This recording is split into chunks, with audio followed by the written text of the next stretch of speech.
He was born in Dunstan at Plaswarren, and although he spent quite a few years elsewhere, first when his father's work took the family to London, then at university in Cambridge, in India during the war, and a few years working in Peterborough, more than 65 of his 90 years were spent here in Dunstan, almost all of them at Plaswarren. All his working life, he was involved in something that in some way made use of his skills as a mechanical engineer.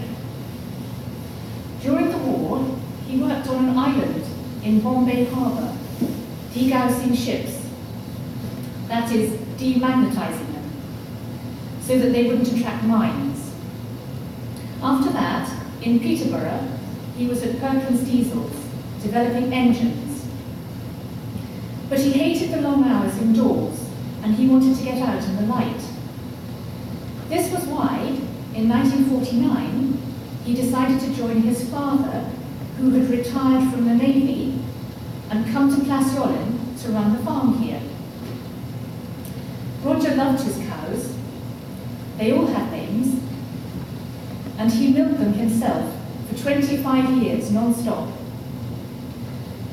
This is the period that we four children remember best, of course, because it lasted the whole of our childhood. We remember waiting for Dad to wake up when he fell asleep in a chair in the evenings, worn out on his day on the farm. When he stopped farming in 1974, at the age of 55, he looked around for something new to do.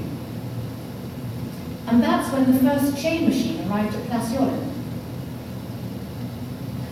No one could have guessed that it would lead to Curteis Limited, a business and factory employing at times over 100 people. At the beginning, it was just Dad, sitting endlessly patient for hours on end, trying to get the machine going, training himself, writing notes, and producing lengths of chain that Henry would sell in London. Each time a new machine was acquired, he would love driving all the way to the machine factories in Germany or Italy and picking up his new baby, whereas anyone else would just have flown over and had the machine sent by truck.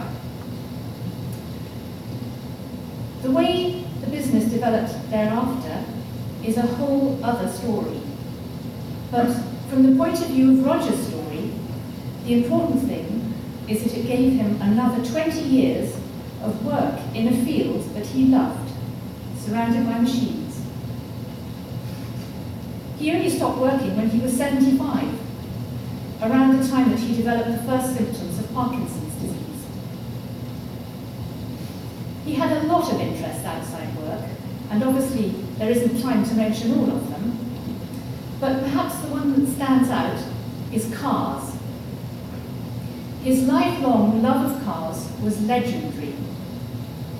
He taught himself to drive in the Wolsey at the age of 10, when they had double declutching. It must have been a lot more difficult than it is now. And then he taught his older sister Bridget. The car you see on the back page of your service sheet is the Riley, which he particularly loved. He always serviced his cars himself, and he was a fantastically skillful driver. As well as the cars themselves, he also loved maps and routes and journeys. He would always know the best way to get to any destination in Britain.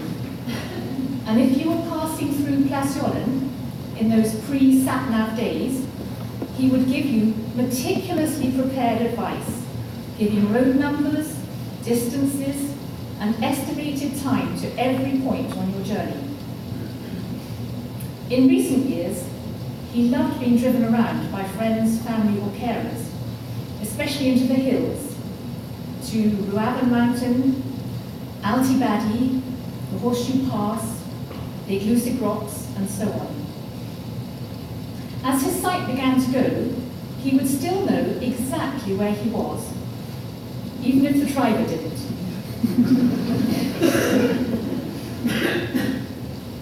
One of the great things about Dad was that he treated everybody the same, as a fellow human being, and also that he accepted people for what they were. This meant that even with his children and grandchildren, he didn't have expectations that were difficult to fulfill. He just let us be the people we are. So when, for example, he realised that none of the four of us was going to want to take over the farm, he just accepted that and moved on. He was almost never angry, and when he occasionally gave us advice, it was always because he cared about us, and not because he wanted to interfere. Such a good role model for a parent. I think this attitude of acceptance and making the most of whatever circumstances faced him became more and more apparent as time went by. After he started being affected by the Parkinson's and he had to give up formal work, he reinvented himself time and time again, whether it was working in the wood, researching and writing the history of Plasiolen, writing poems, learning and reciting poetry, and drawing, especially portraits. Each of these he did as if it was a job. He made it his business to find meaning in everything he did, however little he could do physically.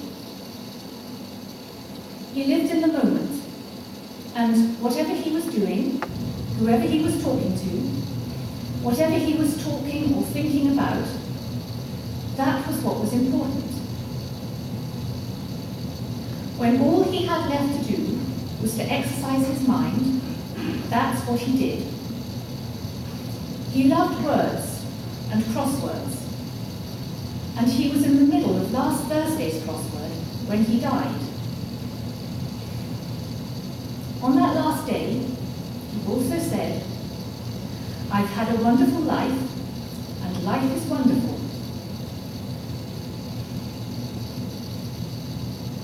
He had always avoided negative thinking. Perhaps it was in his nature, or from his upbringing. But he also worked consciously on this as a young man. And maybe this is why he managed to stay so incredibly positive until the end. Anyone who is unwell enough to need a carer would be forgiven for being a bit depressed and perhaps a little grumpy. He was never depressed or grumpy. The carers who came to the house loved working with him because he was also always so positive. And he entertained them with songs, reciting poems, and telling jokes and stories. This is why we're ending this service with the unusual choice of Tiny Kangaroo Down Sport. It was the song he used to make us all sing to give him the momentum he needed to get up out of his wheelchair to walk around the kitchen table for a few minutes each day. And it reminds us of his sense of humour and fun. There are so many other things I could tell you about him. Don't worry, I'm not going to. But just one or two more. Like how much he did for other people, especially fixing things, like tractors, cars, bikes, chairs, anything at all, always entirely patiently, no matter how long it took him. And he was church warden here for over 30 years, doing all the work that entailed. If you couldn't find Dad at Plasiolen, you would often find that he was up here, maybe winding the clock. The underfloor heating system was Dad's idea. He and Frank Hocknell apparently used to say they spent more time up there mending the roof than they did worshipping inside the church.